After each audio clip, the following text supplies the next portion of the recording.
Oi, eu sou Guta Cavalcante e este é o canal Doramas, Gatos e tudo mais. Você gosta de trilogias? Eu reconheço que algumas são excelentes, foram bem executadas e renderam histórias incríveis, como De Volta para o Futuro ou Star Wars, me referindo, é claro, apenas à primeira trilogia, lançada entre 1977 e 1983. O resto é melhor ignorar. Mas com a chegada da terceira parte de Alice in Borderland, e eu sendo fã das duas primeiras temporadas e bastante apreensiva, principalmente por medo de que a Netflix destrua essa história tão boa, resolvi revisitar as duas primeiras temporadas antes de assistir a terceira, que também terá um vídeo aqui no canal independentemente do que aconteça. Mas antes, eu vou mais uma vez agradecer a Carol do Black Cat Cuts, que é a pessoa responsável pelas edições de todos os vídeos aqui do canal. E agora, vamos falar sobre Alice in Borderland, temporadas 1 e 2. Ao estrear na Netflix em 10 de dezembro de 2020, Alice in Borderland começou a trilhar um caminho de sucesso, recebendo elogios da crítica e do público, o que garantiu a rápida confirmação de uma segunda temporada. Pitada de um mangá chamado Imauá no Kumi no Arisu, que foi escrito e ilustrado por Haruasu, Alice in Borderland acompanha a história de Arisu Ryuhei, um jovem na casa dos 20 anos que não trabalha e nem estuda. Passa seus dias em frente ao computador jogando para desespero de seu pai, que quer que ele arranje um emprego, assuma responsabilidades e, enfim, se torne um adulto produtivo. Quando não está em casa jogando, Arisu passa seu tempo em companhia de seus dois melhores amigos, Kerubi e Chota. E é com eles que Arisu estava quando um estranho fenômeno acontece e eles de repente se veem absolutamente sozinhos em pleno cruzamento de Shibuya, que é reconhecido como o mais movimentado do mundo. Porém, eles não são os únicos habitantes dessa Tóquio quase vazia. E à noite eles descobrem que tanto eles quanto algumas outras poucas pessoas que restaram devem participar de jogos, cuja dificuldade é determinada por naipes de cartas de baralho. Os jogos são simples na sua maioria, às vezes inspirados em jogos infantis, como esconde-esconde, pega-pega e queimada, mas sempre em uma versão sádica e mortal, já que todo aquele que não consegue zerar o jogo é sumariamente morto. A cada jogo zerado, o visto de permanência do jogador nesse mundo paralelo é renovado por mais alguns dias, o que os obriga a continuarem participando dos jogos. Se o visto vencer, o indivíduo é morto por um raio laser que desce do céu. Simples assim. Essa é a premissa de Alice in Borderland, que, para a série, teve direção de Sato Shinsuke, que também assinou o roteiro ao lado de Kuramitsu Yasuko. Claro que essa ideia inicial gera comparações com obras como Battle Royale, Jogos Vorazes e, posteriormente, até com Round 6, que estrearia quase um ano depois. E existem, sim, algumas semelhanças entre as produções, mas Alice in Borderland consegue manter um certo frescor, uma imprevisibilidade e uma qualidade em pontos essenciais que a torna única neste segmento. E um desses pontos fortes, definitivamente, é o elenco encabeçado por Kento Yamazaki e Tao Tsuchiya, ambos perfeitos em seus papéis, assim como o restante do elenco. Porque mesmo não sendo um dorama muito longo, são apenas 8 episódios por temporada, há um notável cuidado com o desenvolvimento dos personagens que vão surgindo no decorrer da história. E eles são muitos. A começar por Usagi, uma alpinista que perdeu o pai pouco antes de chegar a essa Tóquio paralela. Ela ajuda Arisu a seguir em frente após ele ter perdido seus amigos em um dos primeiros jogos e praticamente desistir da própria vida. Usagi também enfrenta suas próprias batalhas internas e é uma personagem que irá aprender e crescer muito até o final dessa jornada, na qual ela estará sempre ao lado de Arisu, mesmo que no começo eles tenham objetivos diferentes. Ele quer a todo custo encontrar um modo de voltar para o mundo real. Já Usagi foi tão machucada pelas injustiças desse mundo que acabou desistindo de querer voltar. Assim mesmo, ela acompanha Arisu em sua busca por respostas. E desse modo, eles chegam à praia, um local onde ele espera encontrar pistas que os levem ao caminho de volta. E esse acaba se tornando o grande plot da primeira temporada. Ao encontrarem a tal praia, a história é inundada por decepção diante de uma utopia sem pé nem cabeça, um sistema de poder obviamente injusto e brutal, um escapismo camuflado de esperança e uma infinidade de novos personagens. Mas, ao contrário de certas produções que enchem a narrativa de figuras que acabam não passando de NPCs, aqui temos muitos personagens realmente importantes, que não são abandonados num canto servindo apenas de pano de fundo para a jornada do herói. Aqui eles têm uma história, são relevantes, o que faz com que nos preocupemos com cada um deles. Personagens como Kuina, An, Shishiya, meu personagem favorito, Akane e até o detestável Niragi, entre outros, se tornam figuras imprescindíveis para a narrativa boa, e isso é muito legal. E ao contrário do que acontece em muitas obras ultimamente, aqui temos muitas personagens femininas fortes, talentosas e corajosas, mas em momento algum se tornam militantes insuportáveis. São lindas, poderosas, destemidas e femininas mesmo diante do perigo extremo. Outro fator muito importante para o andamento da obra, obviamente, são os jogos, que em sua maioria, apesar de serem bem simples, são extremamente assustadores. Afinal, perdeu, morreu. Os jogos abusam do sadismo e as mortes são violentas e muitas vezes gráficas, indo de tiros a cabeças explodidas e corpos derretidos por ácido sulfúrico.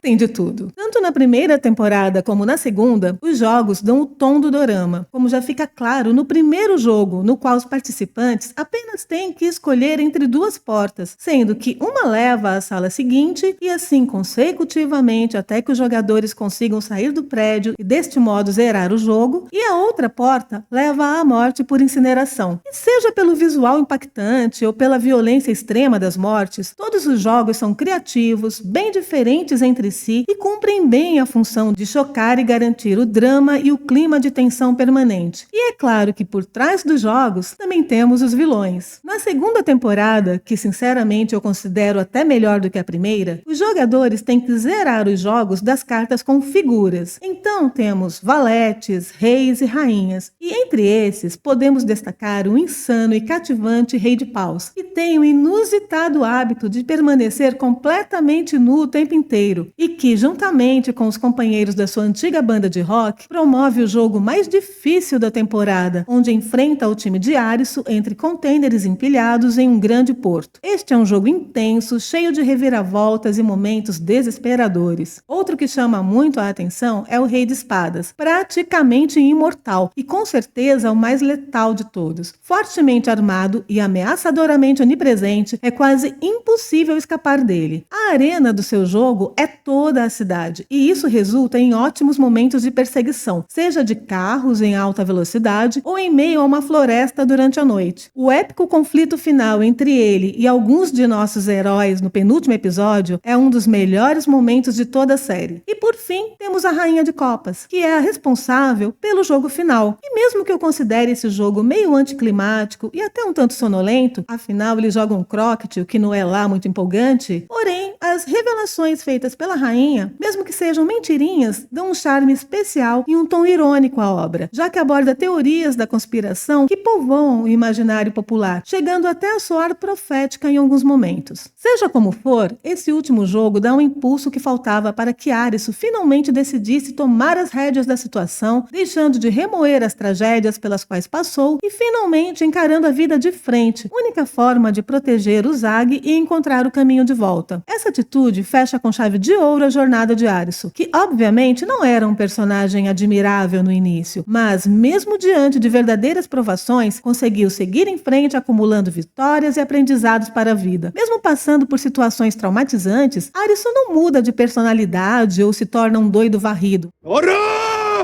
Ora! Ora! Muito pelo contrário, ele vai amadurecendo e se tornando alguém melhor, mais forte, seguro e confiável. Um herói digno desse título. O final da segunda temporada de Alice in Borderland é quase perfeito na minha opinião. Nos entrega respostas que, se não são definitivas, são ao menos satisfatórias e geram uma sensação de alívio que beira a felicidade, após tanto sangue e sofrimento. Ao contrário de algumas obras que têm a cara de pau de entregar uma temporada pela metade e chamar de segunda, deixando tudo em aberto, Alice in Borderland finaliza de forma completa, fechada e quase totalmente feliz. Mesmo se não houvesse uma terceira temporada, ficaríamos bem. Mas ficou um coringa sobre a mesa. Então, que venha a terceira temporada. Agora estou pronta. Quando este vídeo for postado, a terceira temporada já terá sido lançada. Espero sinceramente que a Netflix não destrua essa história que é tão divertida e cheia de qualidades. Mas e você? Ficou empolgado para ver o que essa terceira temporada nos reserva? Acredita que tudo ficará bem no final? Me conta nos comentários qual foi o seu jogo favorito, que eu vou adorar saber. E se você ficou aqui até agora, meu muito obrigada. E antes de sair, não esqueça de deixar seu like e compartilhar esse vídeo com outras pessoas dorameiras que prefeririam ter deixado Arisu e o Zag levarem uma vida tranquila depois de tanto sofrimento.